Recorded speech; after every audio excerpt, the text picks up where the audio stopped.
por favor acepten. Y tengo el placer y el privilegio de presentar al doctor Luis Eduardo Pino. Es un médico internista de la Universidad Militar, hematólogo y oncólogo de la misma Universidad Militar, un máster en oncología molecular en España. Es administrador de empresas de la salud, donde tiene un MBA. Además, tiene un diplomado en farmacoeconomía en la Universidad del Rosario, programa ejecutivo de inteligencia en salud en el MIT, en el Sloan School, y un programa de inteligencia artificial y machine learning en la Universidad de Texas. O sea, tenemos una persona con suficientes títulos y con suficiente conocimiento para hablarnos del tema que nos va a hablar hoy. Doctor Pino, bienvenido y muchísimas gracias por aceptar nuestra invitación.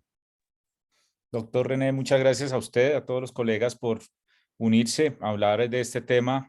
Pues obviamente que es un tema absolutamente apasiona, pero estamos enfrentándonos a una época maravillosa, una época fantástica, una época inédita, una época en la que afortunadamente nos tocó vivir, como nos tocó vivir en la época del Internet, que fue lo otro que cambió el mundo. En los siguientes minutos quisiera compartir con ustedes esencialmente qué es lo que tenemos hoy en inteligencia artificial con foco, por supuesto, en medicina y al final cómo tenemos los médicos que ir adaptándonos progresivamente a convertir esto que se llama inteligencia artificial en inteligencia híbrida, es decir, en integrar nuestras competencias de la inteligencia natural con la inteligencia artificial en una simbiosis que nos permita catapultarnos y hacer mejor las cosas. Digamos que ese es el objetivo esencial de la reunión y por supuesto contarle lo que se está trabajando en inteligencia artificial aquí en nuestras latitudes, en nuestro país, que también obviamente estamos intentando hacerlo con todas las dificultades, por supuesto, que conlleva estar aquí en Colombia, en países de bajos y medianos ingresos, pero es sobre todo para motivarlos a que trabajemos juntos en esto. Siempre inicio mucho en estos ambientes con los colegas con esta pregunta, ¿no? Es decir, ¿qué pasa si en algún momento no se necesitan médicos con el uso de la inteligencia artificial? Tal vez es el sueño de muchos, que pensarán que los médicos somos muy costosos, muy cansones, en fin, y dirán, bueno, por fin pudiéramos reemplazar a los médicos con inteligencia artificial. La cosa o el asunto no es tan sencillo, pero sin embargo, quiero mostrarle algunos datos porque yo creo que sí va a haber unos nichos muy claros en donde la inteligencia artificial no solamente nos va, sino que nos tiene que reemplazar. Y en eso lo hablaremos más adelante.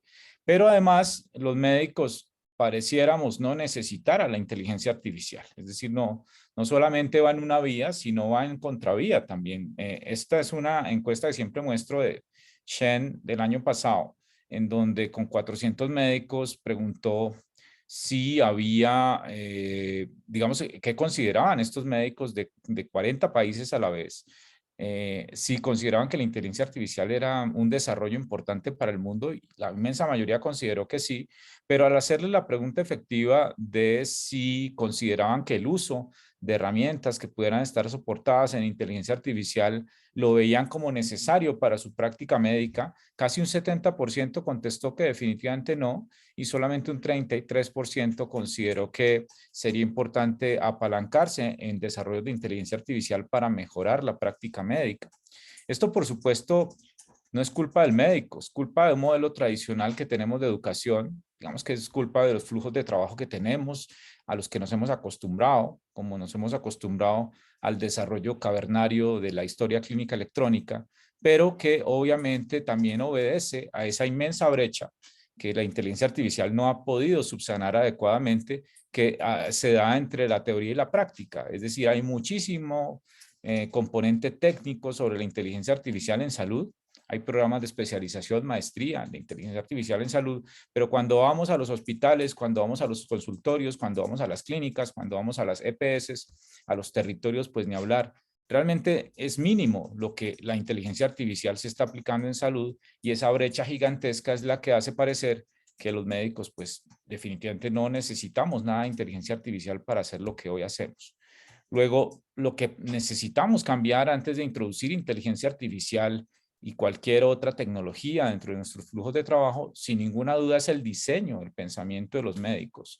Tenemos que movilizar nuestras capacidades como médicos a un mejor entendimiento del mundo y una mejor adopción de lo que el mundo nos ofrece en tecnología, en optimización, en agilización, en predicción, en inteligencia artificial, etcétera, para hacer mejor las cosas. Es decir, que primero necesitamos rediseñar lo que nosotros consideramos que es un médico y el acto médico, y la inteligencia artificial pues viene después. Buenas noches a todos. Bienvenidos a la aceleración de la inteligencia híbrida en medicina. Adelante, Luis Eduardo. Bueno, gracias. Se parece al doctor René, como ustedes lo vieron ahí. Esto es absolutamente sencillo de hacer. Hay 1000 plataformas para generar. Esto es un modelo generativo. Ya hablaremos qué es inteligencia artificial generativa. Y bueno, está muy parecido. Es una foto obviamente del internet tomada del internet del doctor René con una voz muy similar. Si hubiéramos tenido, digamos, tiempo, seguramente yo hubiera en un acto ilegal grabado al doctor René y hubiera podido hacer una codificación sencilla o utilizar un modelo generativo de voz a voz y reproducir con una fidelidad muy alta la voz propia del doctor René.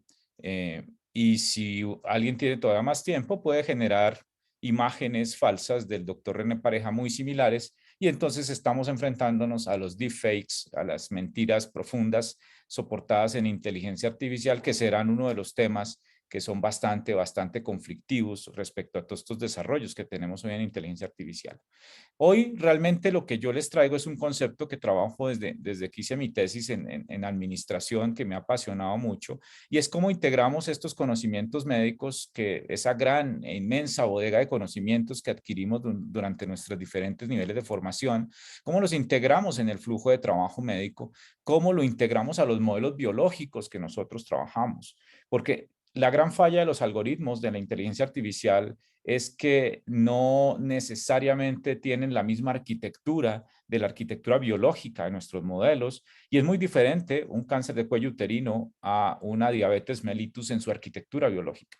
Este concepto de integración yo lo he trabajado como arquitectura biodigital, que es esencialmente cómo le embebemos la biología a los sistemas informáticos y cómo esto lo transformamos en lo que hoy se llama la biología de sistemas, pero cómo eso cobra sentido en arquitectura biodigital. Este es un ejemplo.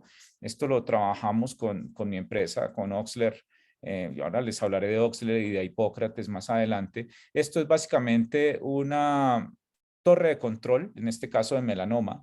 Lo que hemos hecho en un hospital es básicamente coger sus datos de melanoma, que eran esencialmente un desorden absoluto.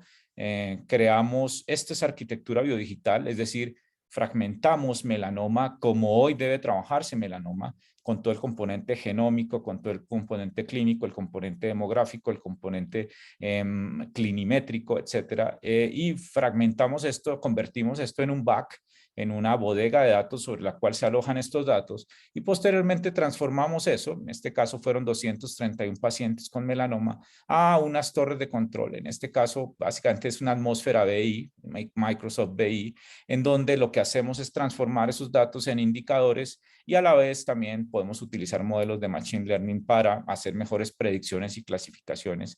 Y estos son, obviamente, la idea no es mostrar este desarrollo, pero son gráficos dinámicos que le permiten a uno jugar, si me permiten la expresión, con los datos, en donde usted no solamente tiene métricas descriptivas, sino puede generar hipótesis, puede jugar con esos datos, navegar sobre los datos, inclusive generar en algún momento prescripciones sobre esos datos, y permite que realmente podamos integrar la tecnología con cómo hacemos las cosas en medicina. Esto es algo muy pequeñito, son realmente proyectos muy básicos si los vamos al componente de la tecnología y de lo digital, de la inteligencia artificial, pero que en nuestro país estamos en niveles todavía de descriptiva, y muchísimos hospitales carecen de una estructura de datos importante.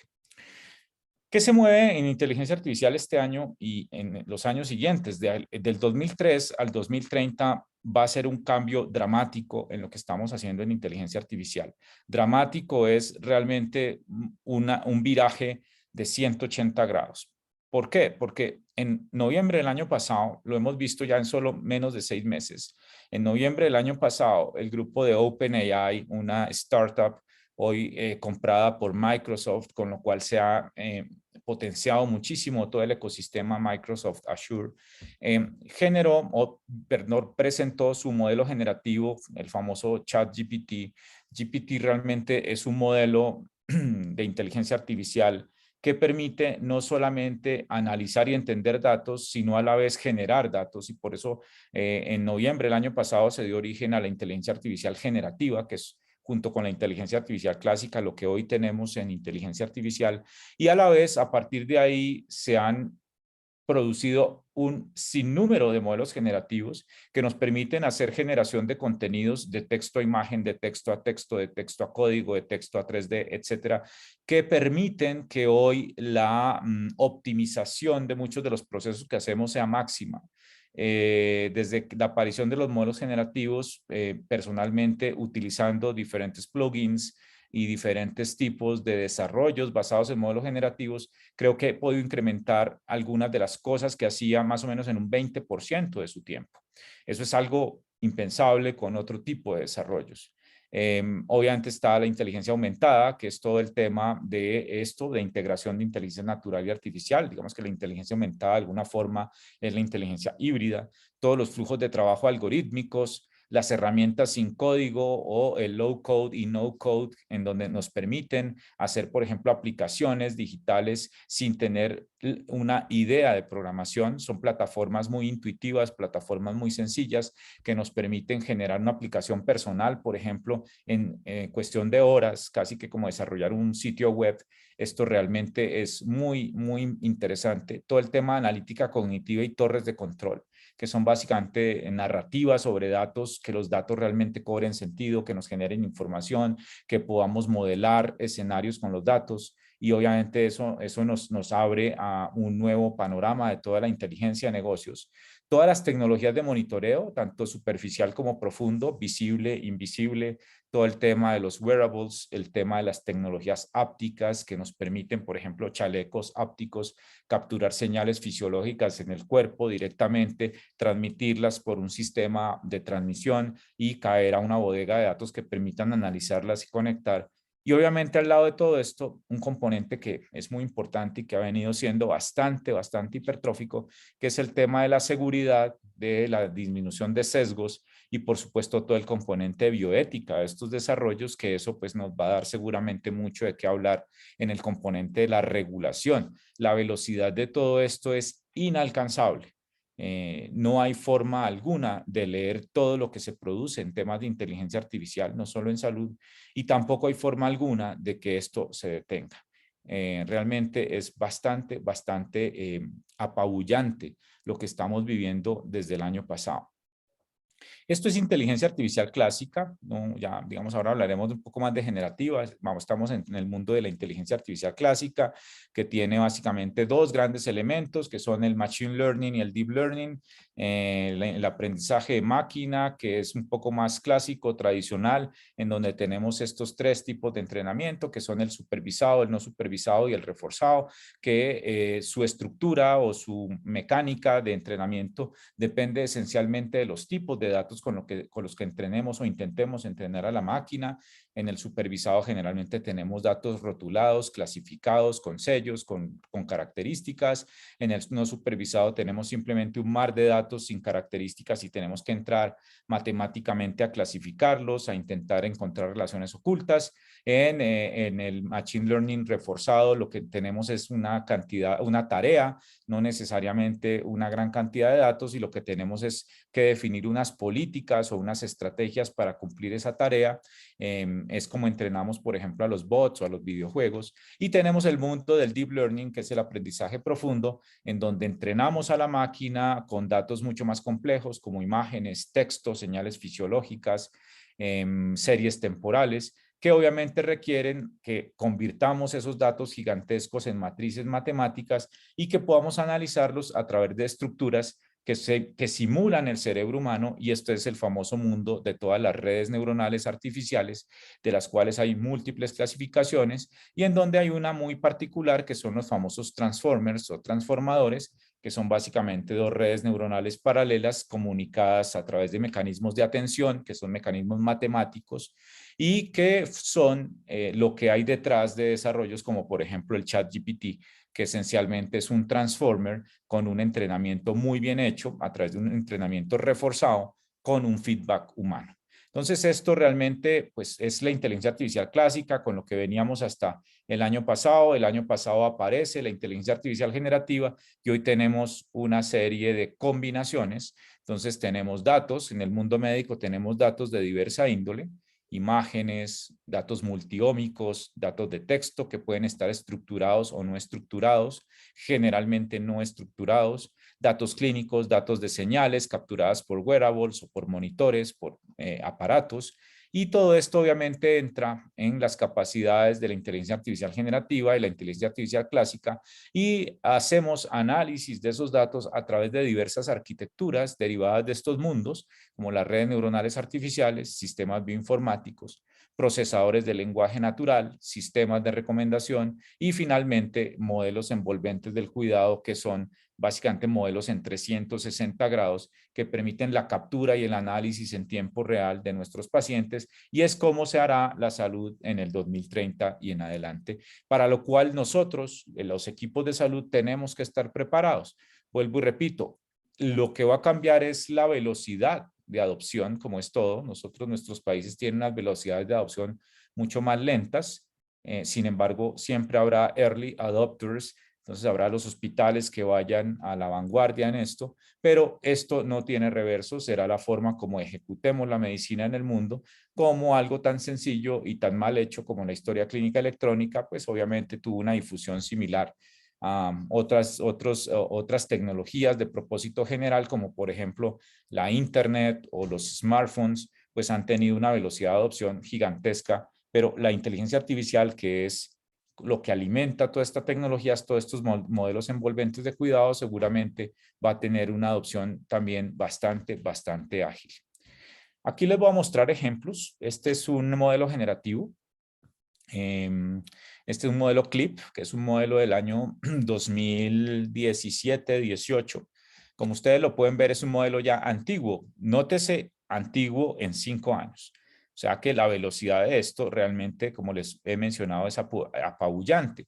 Entonces usted es un generador de texto a imagen. Entonces usted le dice a este modelo CLIP que está entrenado obviamente en imágenes médicas. Usted le dice, necesito que me genere un cerebro, un corazón, pulmón, células inmunológicas en contexto de microscopio, histología, rayos X, resonancia, TAC, fotografía, póster, ilustración. Y si ustedes lo ven, si bien el modelo es interesante, no es un modelo que tenga un ajuste fino muy fuerte y por tanto las imágenes no necesariamente son de una calidad impresionante. Eso ya ha mejorado mucho, obviamente, pero digamos que el objetivo de estos modelos generativos no es hacer imágenes para ver si de pronto el médico le parecen bonitas o no. El objetivo de estos modelos generativos es este, por ejemplo, en donde en el MIT, en alianza con grandes farmacéuticas, están utilizando modelos generativos para producir prototipos de fármacos que de otra forma serían muy difíciles de producir en el laboratorio. Entonces usted puede con estos fármacos, con estos modelos generativos, entrenar al modelo generativo. Por ejemplo, usted lo puede entrenar en el AlphaFold 3, que es quizá la biblioteca de secuencias proteicas más grande del mundo, también hecha por Google, por DeepMind de Google. Entonces usted enseña al modelo generativo cómo es la estructura proteica de todas las proteínas existentes en el mundo. Posteriormente al modelo generativo usted le dice, necesito que me hagas 3 prototipos de un medicamento que inhiba BRCA1 y 2, no active el bolsillo X, active el bolsillo Y, no genere esta interacción, etcétera. Entonces, este modelo generativo va a desarrollar 3 prototipos de estructuras terciarias, cuaternarias de esas proteínas y a partir de ahí los equipos de desarrollo empezarán a iterar, a experimentar con esos prototipos en modelos digitales, en gemelos digitales, para posteriormente pasar y obviamente mucho más rápido a modelos animales y a modelos humanos. Esto nos va a traer una explosión de fármacos, que vamos a pasar de producir fármacos en 8 a 10 años con la estructura tradicional, estudios fase 1, fase 2, fase 3, posteriormente aprobación regulatoria, a generar fármacos en solamente 2 o 3 años, con lo cual obviamente habrá muchas enfermedades que tendrán posiblemente mejores oportunidades de tratamiento y obviamente pues tendremos una toxicidad financiera bastante importante, pero eso es otro tema. Esto es real. esto se está trabajando, así es como están desarrollando fármacos nuevos, las farmacéuticas en alianza con universidades como el MIT, como la Universidad de California, como universidades en Israel, y no va a seguir el modelo de el eurequismo, ¿no? Es decir, de miremos a ver qué ese fármaco parece, que la va a romper ese fármaco que lo está produciendo una empresa pequeñita y compremos la empresa pequeñita y lo traemos a producción, sino que esto va a ser realmente generado a través, valga la redundancia, de modelos generativos como estos.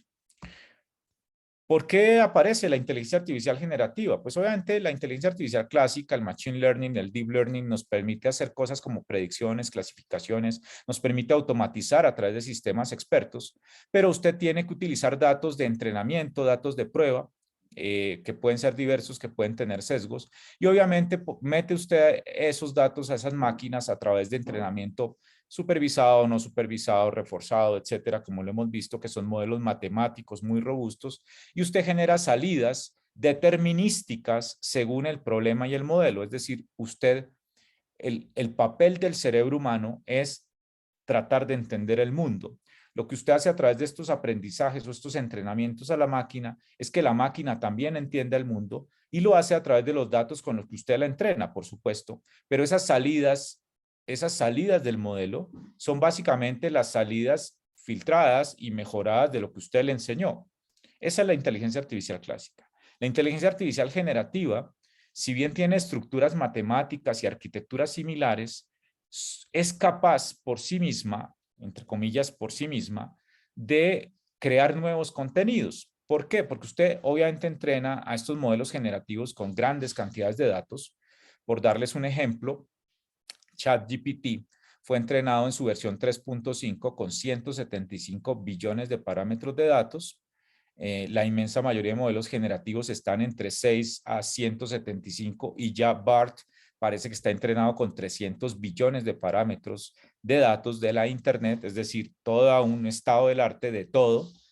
Y usted lo entrena, en este caso, ChatGPT lo entrenaron a través de un entrenamiento clásico, que es un modelo reforzado, pero hay dos grandes elementos matemáticos que son arquitecturas matemáticas que permiten coger esos datos de altísima dimensionalidad en un hiperplano y tratar de volverlos menos friccionales, menos complejos. Eso lo hacen a través de discriminadores. Básicamente los 4 grandes grupos de discriminadores son los procesadores de lenguaje natural, que nos permiten hacer una conversión de todo ese texto en matrices, en bases de datos vectoriales, para que la máquina pueda entender eso no como texto, sino como números. En redes generativas adversarias, en transformadores o en autoencoders variacionales. Esto, que es un tema muy técnico, simplemente es para decirles que la aparición de estos discriminadores de gran escala nos permitió a los creadores de los modelos generativos entender mejor cómo entrenar un modelo con cantidades masivas de datos. Y a la vez tienen un componente generador que, después de que se discrimina los datos, empieza a generar salidas que pueden ser contextuales y crea nuevo contenido. Es decir, aquí hay datos que sirven para entrenar el modelo, pero esto genera un comportamiento estocástico mucho más, obviamente, son cantidades masivas de datos, pueden generar cantidades masivas de salidas. Esas salidas se filtran a través del discriminador y el generador y permite que haya salidas inteligentes, entre comillas, como las que puede darnos un modelo generativo como ChatGPT de texto a texto, o un modelo generativo como DALL-E o como Midjourney de texto a imagen. Esto es lo que, digamos, que partió el concepto actual de lo que podemos hacer con la inteligencia artificial, que pues puede ser inclusive como la generación de medicamentos proteicos a través de este tipo de estructuras. Esto es un transformer por dentro. Obviamente, pues esto básicamente tiene una estructura matemática, informática. Son 2 redes neuronales paralelas con diferentes mecanismos matemáticos que permiten filtrar los datos. Pero quiero decirles que esto es matemática divirtiéndose, esto es matemática aplicada y que obviamente hace que se pueda desarrollar todo lo que estamos viendo. Estas son las tipologías de la inteligencia artificial generativa, no solamente de texto a texto como ChatGPT o otros modelos generativos, sino de texto a imagen, de texto a 3D, de texto a código, que es fantástico, de imagen a texto, de texto a video, de texto a audio, de texto a ciencia y de otros modelos que permiten, obviamente, que ustedes o que nosotros podamos ser, entre comillas, hipercreativos, apalancados en inteligencia artificial. Pero esto pues no solamente se está trabajando en forma individual, hay todo este volumen de empresas ya trabajando en modelos generativos y muchos más. Esto estaba hacia enero de este año, ya esto seguramente estará multiplicado por 10, con miles de millones de dólares rondando, invirtiéndose en toda la generación o toda la optimización de modelos generativos. Esto lo discutimos hace unas 3 noches en un space de Twitter, porque vamos por primera vez. Este es un preprint, o sea, este es un artículo que todavía no ha sido publicado oficialmente. Es de un grupo japonés que es el Instituto Japonés para la Neurología Computacional. No me lo van a creer, pero por primera vez en la historia se logra decodificar la actividad cerebral en imágenes. No voy a entrar en detalles del artículo porque digamos que es un poco difícil desde el componente técnico, pero quiero es que ustedes se fijen en estas imágenes de aquí, que son imágenes absolutamente claras, diáfanas. Estos son fotografías seguramente de un tren, un osito, el techo de una iglesia, una cúpula de una iglesia y un esquiador al parecer. Hace un tiempo entrenaron a 8 sujetos con 10.000 imágenes similares a estas y esas imágenes iban acompañadas de un texto. El tren, el osito, la cúpula de la iglesia, el esquiador. O sea que iba una imagen y un análisis textual de esa imagen o una descripción textual más bien de esa imagen. A esos pacientes, a esos 8 voluntarios, les tomaron secuencias de resonancias magnéticas funcionales y obviamente las resonancias magnéticas funcionales se intentó saber en qué áreas del cerebro específicamente estaba ubicada la actividad cuando veían la imagen y cuando les leían o leían el texto, que eran por supuesto sitios diferentes de actividad cerebral. Eso no tiene mayor misterio, es decir, es un estudio neurofisiológico. Las imágenes van en el área visual primaria y las imágenes, el texto va en la corteza parietal. Punto. Eso pues los neurólogos lo saben mucho mejor que nosotros.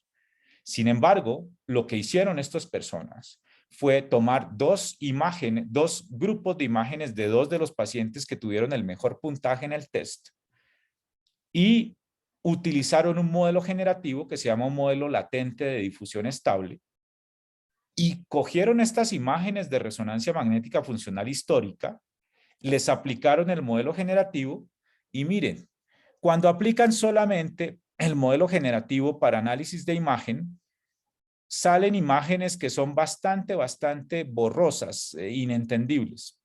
Cuando aplican el modelo generativo para la parte de texto, las imágenes mejoran. Si ustedes ven, se parece mucho más a lo que es o lo que les fue mostrado en algún momento a estos sujetos. Pero cuando hacen una combinación entre lo que el sujeto vio, entre comillas, en la resonancia magnética funcional y lo que él leyó sobre esa imagen, miren las imágenes que se generan, que son muy similares, obviamente de mucha menor calidad, a lo que ellos vieron.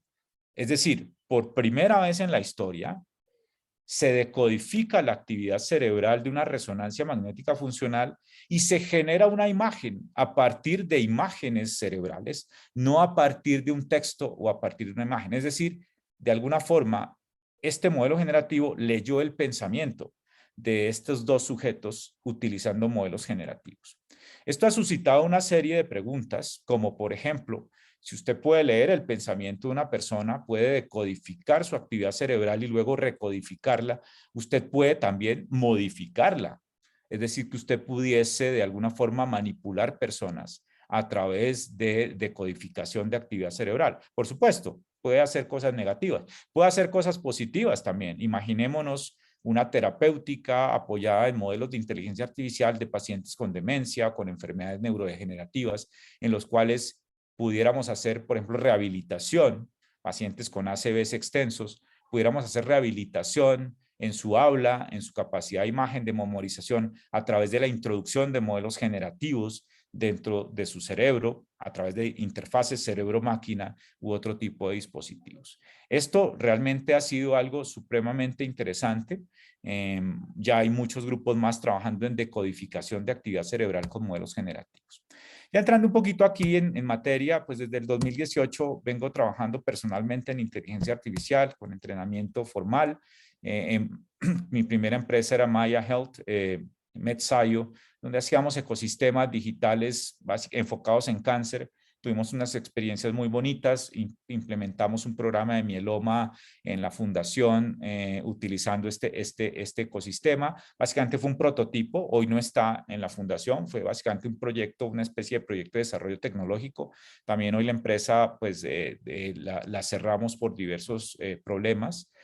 Luego, hace un año, ya vamos para 2 años, para otro año más en Hipócrates, en junio 26, vamos a celebrar un año más de Hipócrates, que es un centro de pensamiento liderado hoy por Andrés Rico, mi compañero internista, con 20 personas fantásticas, colegas casi todos, médicos, enfermeras, optómetras, químicos, farmacéuticos, y es un centro de pensamiento para la inteligencia artificial en salud. Tenemos un sitio web, hemos participado en diversos escenarios con los argentinos, con los brasileros, con los panameños, con los colombianos, con casi todas las asociaciones científicas, con ASCOFAME, tratando de aterrizar los conceptos de inteligencia artificial en salud desde la medicina, desde los astronautas, no desde los astrónomos, en español, y tratamos de hacer una difusión del conocimiento de eso. Y desde hace un año fundé Oxler, que es una empresa de analítica cognitiva, de estrategia empresarial soportada en inteligencia artificial y datos, y tenemos un sandbox médico que se llama Oxler Lab, donde también tenemos un grupo de colegas que quieren entrenar con datos, que quieren entrenar con modelos de inteligencia artificial, que quieren coger sus datos y sacarles provecho, etcétera. Y hemos hecho diversas actividades, algunas incluyendo, esto es en mi mundo, en oncología, donde hemos tratado de hacer estrategias inmersivas con gamificación. En fin, hemos tratado de hacer la tarea de crear educación inicialmente y algunos desarrollos a nivel local. ¿Qué se encuentra uno? Los médicos tenemos estos 4 efectos de cascada. Un ego inmenso que hace que no veamos que podemos potenciarnos con esto. Un efecto de caja negra que es inherente a toda la inteligencia artificial, lo que no entendemos, tratamos de bloquearlo.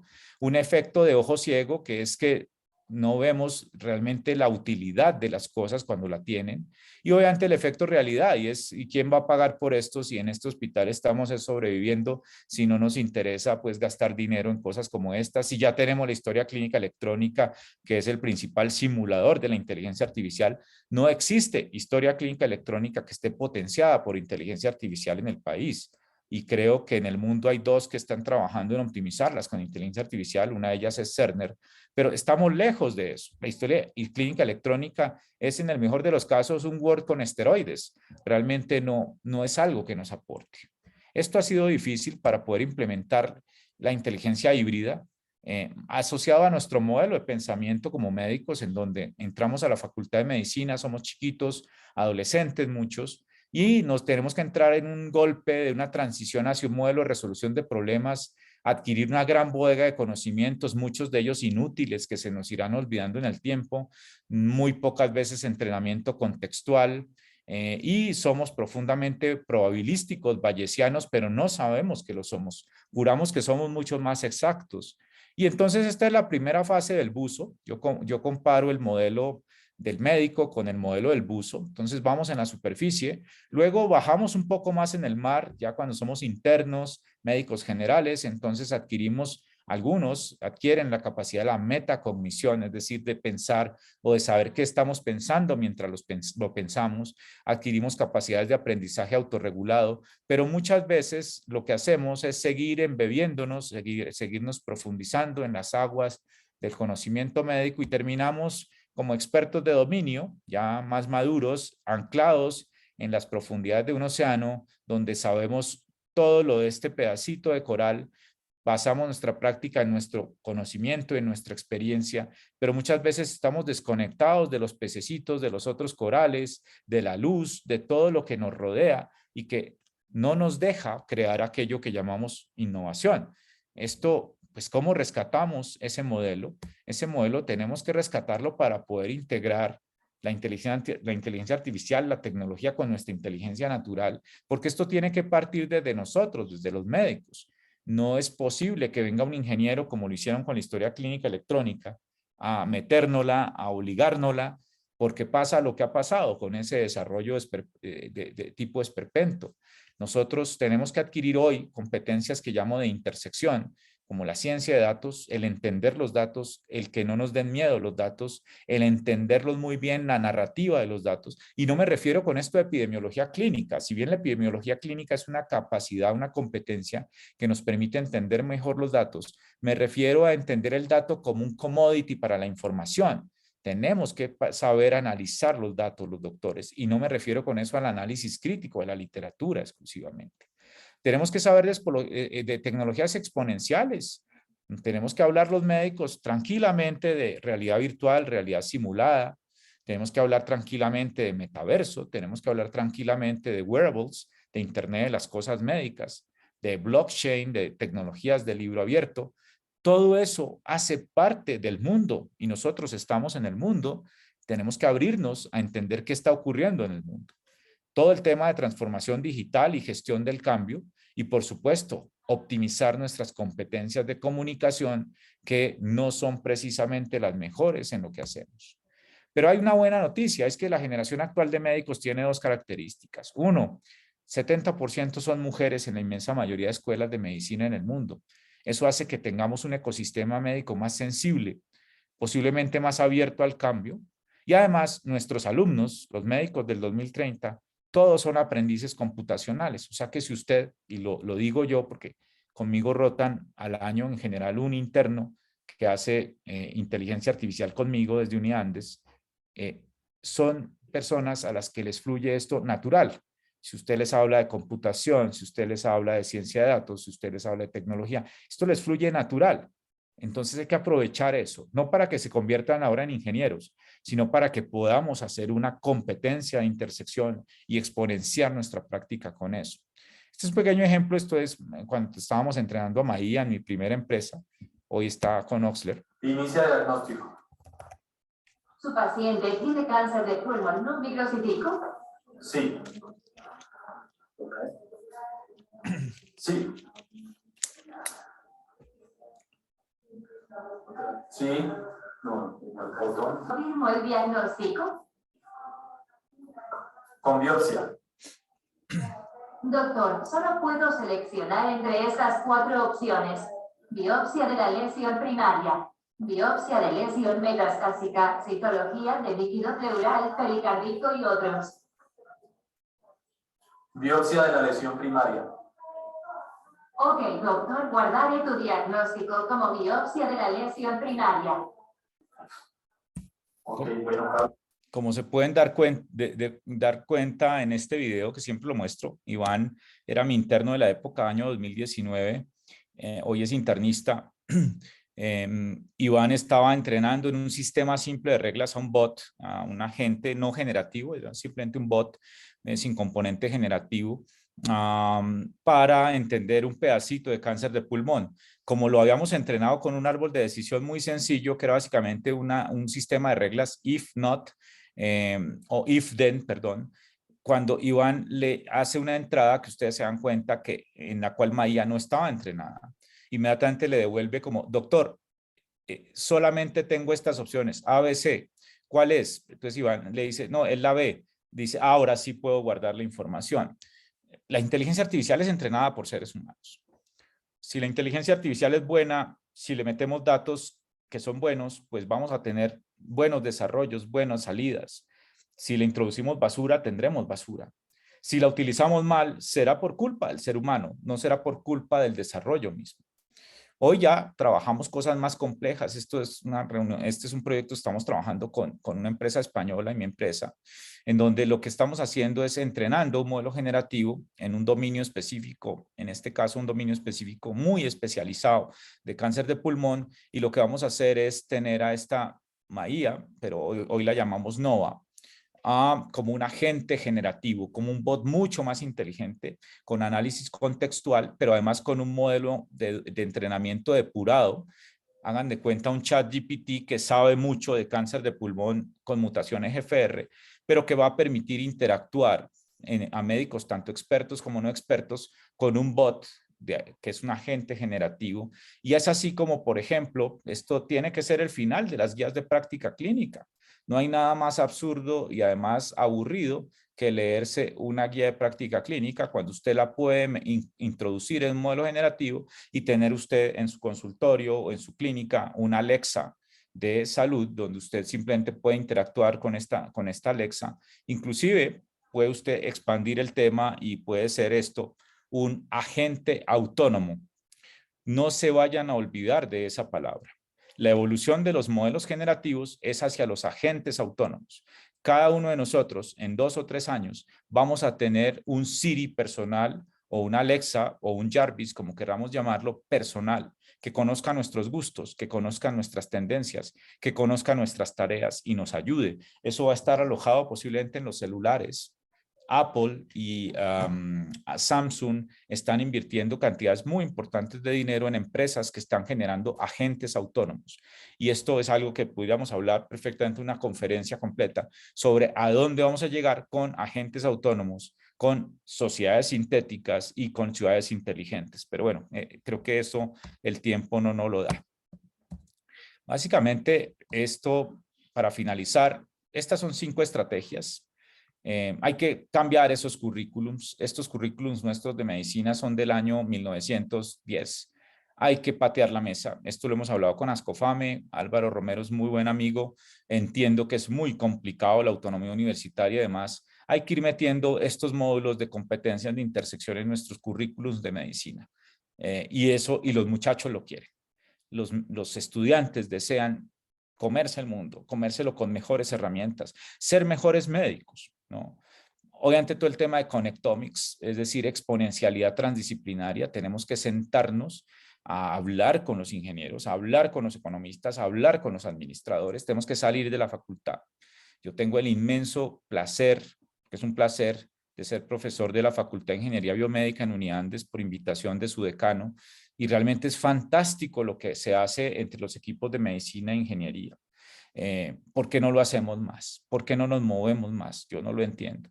Hacer Medical Sandbox. Nosotros tenemos que tener nuestros areneros. Los médicos tenemos que tener espacios en donde llevar nuestros datos, empezar a maquilarlos, empezar a hacer preprocesamiento, empezar a generar modelos de inteligencia artificial sobre esos datos. Nosotros somos los que entendemos la medicina. Sabemos qué queremos, qué problemas tenemos, qué tenemos que resolver. Esa innovación abierta y prototipado en modelos mecanísticos, biológicos, tiene que ser de nosotros. Tenemos que hacer operaciones inmersivas, utilizar todas estas tecnologías, la realidad virtual, la realidad simulada, traerlas a nuestros flujos de trabajo sin miedo, con todas las medidas de seguridad, con toda la anonimización de datos que se requiera. Pero tenemos que hacer realidad esto. Tenemos que movernos mover todo esto a nuestra práctica del mundo real. Tenemos que hacer clínicas híbridas. Tenemos que desarrollar en nuestros hospitales departamentos de inteligencia artificial clínica que permitan o que puedan evaluar los artículos que traen modelos de inteligencia artificial y que puedan crear modelos de inteligencia artificial en los entornos hospitalarios para utilizarlos ahí, para industrializarlos ahí, para optimizarlos ahí. Eso es básicamente lo que nosotros tenemos que movernos, porque este es el mundo y el mundo no se va a quedar esperándonos. No hay probabilidad alguna de que la inteligencia artificial sea regresiva. Esto tiene una evolución absolutamente masiva y gigantesca, con todas las fricciones que ustedes quieran de orden bioético, del tema del transhumanismo, etcétera. Pero es lo que nos tocó y es un mundo fantástico el que nos ha tocado. Es un mundo que nos va a cambiar muy rápidamente y qué bueno estar ahí. Qué bueno que seamos nosotros los médicos a los que nos tocó ver esto y a los que nos tocó liderar esto. Esto era lo que traía para compartir con ustedes. Estos son mis datos. Me encantan los proyectos locos, me encantan las ideas. Pueden escribirme, puedo contactarnos con Hipócrates, con Oxler Lab, y realmente para mí ha sido un placer compartir estos minutos con ustedes, doctor René.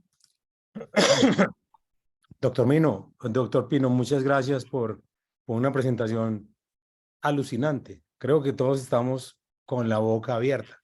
Hay algunos comentarios de un compañero chileno. Tenemos unos minutos adicionales para preguntarle cosas al doctor Pino. Yo quisiera preguntarle dos cosas. La primera es que le tiró con todo a la historia clínica electrónica. En sus palabras, ¿cómo sería una buena historia clínica electrónica funcional basada en inteligencia artificial? Donde el médico pudiera dictar y que solamente se generaran los textos y además escoger la terapéutica por ahí. ¿Cuál sería su idea de una historia clínica que no fuera un Word con esteroides? Siempre le he tido durísimo a la historia clínica electrónica. Es un desarrollo absolutamente soso. Es una esclavitud del médico. La mejor historia clínica electrónica es la que no existe. La historia clínica es un método. Es un método heredado de nuestros padres de la medicina. Es un método que nos permite, dentro de nuestro método mental de resolución de problemas, ser un poco más ordenados y generar hipótesis, ¿no? Acuérdese que nosotros somos bayesianos, probabilísticos. No tendría por qué haber llegado un desarrollo informático no disruptivo, que más bien nos estorba a afectar nuestro flujo de trabajo. La historia clínica es un documento transaccional para poder cobrar una atención. A nadie le devuelve nada a la historia clínica electrónica. La historia clínica electrónica es lo que usted dijo. No debe existir. Usted simplemente, si quiere dejar registro de eso, hoy con procesadores de lenguaje natural, véanse a la empresa de Microsoft Nuance. Ya ellos tienen un entorno de captura de voz a texto que hace que usted no tenga que escribir una sola letra en un computador para capturar lo que usted necesita capturar de una historia clínica o de un acto médico.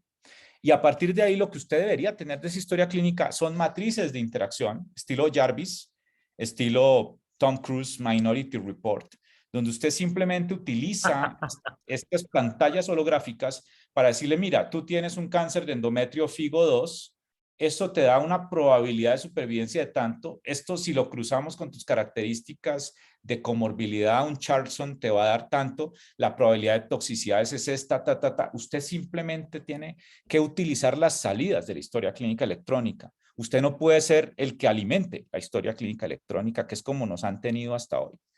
Esa es la historia clínica que debería existir, es decir, la que no existe. La que existe solamente para entregarte outputs, ¿no? Y para ti, para tu paciente. Ese debería ser el desarrollo. Perfecto, muchísimas gracias. Esta es una pregunta muy ginecológica, oncológica. Aquí hay un pocotón de cirujanos. La pregunta es, la histerectomía radical es el tratamiento de elección en carcinoma de cuello uterino en estado temprano. Hace rato venimos con una teoría que existen tantas versiones de histerectomía radical como ginecólogos, oncólogos existen. Cada quien hace sus propias modificaciones, cada quien define sus propios límites, cada quien define su propia extensión.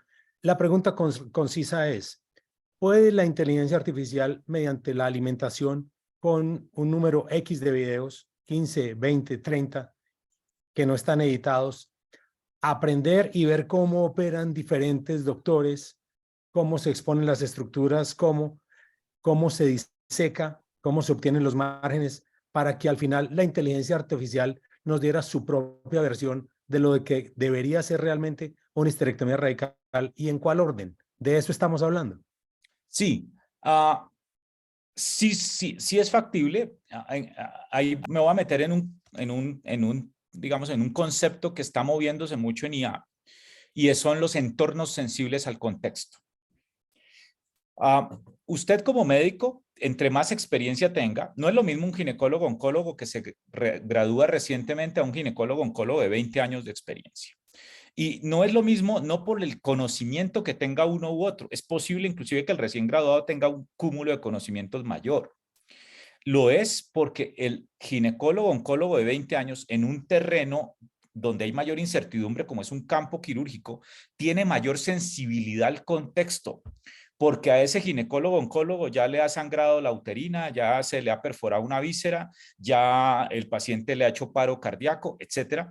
Es decir, ese personaje no solamente viene con una teoría quirúrgica, sino viene con un contexto. de si ocurre esto, generalmente hacemos esto. Usted puede entrenar a los entornos de inteligencia artificial en contexto. Necesita lo que usted me dijo, diversas situaciones que se salen de lo normal y usted puede volver un entorno lineal como es un Da Vinci, es un entorno lineal, en un entorno sensible al contexto que permite adaptabilidad. En eso se está moviendo la inteligencia artificial con unos modelos de entrenamiento reforzado muy robustos y seguramente en la siguiente evolución del Da Vinci y la cirugía robótica va a ser la cirugía sensible al contexto que inclusive pueda llegar al nivel de decirle, doctor, lo noto tenso hoy, mejor no debería operar, ¿sí? Cosas de ese nivel, ¿sí? Entonces, es un tema que se está trabajando y que se está trabajando así como usted lo dice, pero todavía no está listo. Todavía hoy el cirujano que es sensible a contexto es el cirujano que vale oro con respecto a una cirugía robótica. Eso ahí no hay forma de reemplazabilidad, pero sí va a mejorar mucho esas capacidades a través de ese tipo de entrenamiento.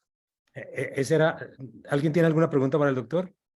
Sí, René, yo quería preguntarle a Dale, Lucho, Dani, hola dale. Lucho con Dani Sanabria, ¿qué más? Daniel, ¿Qué cuentas? Pero en el bien. contexto, ¿cómo va a participar la inteligencia artificial? Porque siempre ha sido para nosotros una limitante, sobre todo en países en vías de desarrollo, los recursos económicos, ¿sí? Entonces, ¿tú crees que esta inteligencia artificial va a aumentar los costos de la tecnología o los va a disminuir? ¿O cómo crees que va a interactuar eso? Porque estamos en una explosión de desarrollo de tecnología, pero pues los costos para nuestros países siguen creciendo. ¿Crees que eso nos va a acercar un poquito a esa disminución de costos o apoyarnos en ese desarrollo científico? Uy, Danielito, soy pesimista, te cuento. Primero, la brecha entre los países desarrollados y nosotros, que hoy es así, va a ser así, ¿sí? Es decir, nosotros no tenemos capacidad de desarrollo, punto final, ¿sí? No estamos ni estamos haciendo nada para tratar de movernos hacia tener capacidades al menos locales, siquiera de entendimiento de lo que está ocurriendo, ¿sí? Tenemos un déficit calculado de 8.000 programadores. Por amor de Dios, ¿cuándo vamos a formar 8.000 programadores decentes? Nunca. Esto va a generar una brecha social gigantesca que me preocupa muchísimo. O sea, esencialmente estos países vamos a ser esclavos de lo que nos voten. Y adicionalmente, el tema de costos, pues es muy complejo porque, no sé, ya está ocurriendo que estos que generaron el ChatGPT y todo esto, ya están empezando a subir los costicos, ¿no? Entonces ya si tú quieres entrenar a ChatGPT, ya no eran los $20 mensuales, sino que tienes que pagar la API te vale más y entonces los embeddings te valen tanto. Es absolutamente inaccesible para nosotros pagar esto en dólares, Daniel. O sea, ¿qué nos va a tocar hacer? O lo que hacen los indios, que es innovación frugal, es decir, estamos en el moridero, pero nos la arreglamos así, o utilizar tecnologías de penúltima generación, ¿sí? Que es lo que a veces nos toca, ¿sí? Reciclar el catéter, utilizar pues el software de versión 1.0 y no la 4, pero no hay forma, Daniel, soy muy pesimista en eso porque pues hay que decir otra cosa, al mundo pues tampoco le interesa mucho, o por lo menos no uno que haya un interés en disminuir la brecha de inequidad y desigualdad. Es decir, lo vimos en pandemia con África, vale huevos si se vacunaron o no se vacunaron, si se murieron o no. Lo mismo ocurre en esto. Entonces, no soy muy optimista, desgraciadamente, Daniel. Y pues los que tenemos como tú y como muchos de los que están acá contacto con el mundo desarrollado, pero que trabajamos en el mundo subdesarrollado, vemos que la brecha es insalvable, es muy difícil. Perfecto, doctor Pino, muchas gracias. Creo que su explicación le da respuesta a la pregunta del doctor Gilberto Martínez de cómo el futuro cercano. El doctor Alexander Rodríguez tiene una pregunta. Buenas noches, hola Luis Eduardo, ¿cómo estás? Hola, Alex, ¿qué más? Bien, gracias. Doctor Pino, entonces, obviamente es muy apasionante y lo discutimos pues también en otros ámbitos. ¿Se escucha bien, cierto? Sí. Sí, gracias. Entonces, yo tengo pues varias inquietudes, pero voy a tratar de no demorarme. Yo me imagino un escenario que algún día te planteé y es, nosotros llevamos toda la vida esperando a que, por ejemplo, pueblos alejados de Chocó o del Guaviare o del mismo Antioquia incluso puedan tener médicos generales simplemente. Y a mí se me ocurre un médico general de inteligencia artificial, relativamente sencillo, ¿cierto? Pero incluso mucho más allá de preguntar unos síntomas, donde incluso, si me permiten soñar un segundo, tú pones un dedo en un computador, el dedo te hace un pinchazo y te saca todo un hemograma completo, todo el análisis que tú quieras, glicemia, colesterol, todo. Te puede empezar muy fácilmente unas medidas básicas y posiblemente te pueda incluso tratar de resolver un problema básico en una parte esencial o primaria. Y con esto no reemplazar, porque el médico ni siquiera nunca fue, sino cubrir unas necesidades que incluso han estado carentes mucho tiempo, y no solamente en Colombia, en muchos países incluso desarrollados donde los médicos tampoco van a los pueblos, eso pasa en todo el mundo. Entonces me parece un escenario muy interesante para la inteligencia artificial, y a partir de cuando ya tal vez haya un paciente más complejo, quirúrgico, no sé, este paciente pueda ya remitirse o ser direccionado a un nivel de mayor complejidad. Incluso obviamente esa inteligencia lo va a formular y va simplemente a su farmacia y le manda la medicación, no sé. Yo también lo veo como una oportunidad, es lo que te quiero decir también finalmente. Yo no lo veo como un enemigo, sino porque además hay algo que la gente olvida ya desde un punto de vista muy antropológico, y es que los seres humanos no toleran nada que sea más inteligente que ellos. Recuerden que los seres humanos han eliminado cualquier tipo de inteligencia sobre la faz de la Tierra. Sí, cualquiera. El día que un simio piense un poquito más que un ser humano, automáticamente desaparece. Desaparece, y eso ha pasado, la evolución del Homo sapiens fue así. El Homo sapiens no ha sido el más inteligente, ha sido el más asesino, que es muy diferente. Y si uno lee toda la evolución de los sapiens o de los homos, el Homo sapiens fue el que logró eliminar todas las demás razas. Eso fue básicamente. Cuando la inteligencia artificial amenace la humanidad la va a destruir. Sencillo, eso no tiene más pierde y eso va a pasar. Tal vez nunca nos toque verlo, pero eso va a pasar. Entonces, como una oportunidad. Y segundo, te voy a hacer un cuestionamiento, pues ahí un poco picante, hablando de tu especialidad. Y es, ¿cómo te imaginas una inteligencia artificial que elimine fácilmente los oncólogos clínicos? Alex. Hablando desde la formulación, que es como todo el mundo cree que un oncólogo trabaja, que solamente formula y ya. Sí.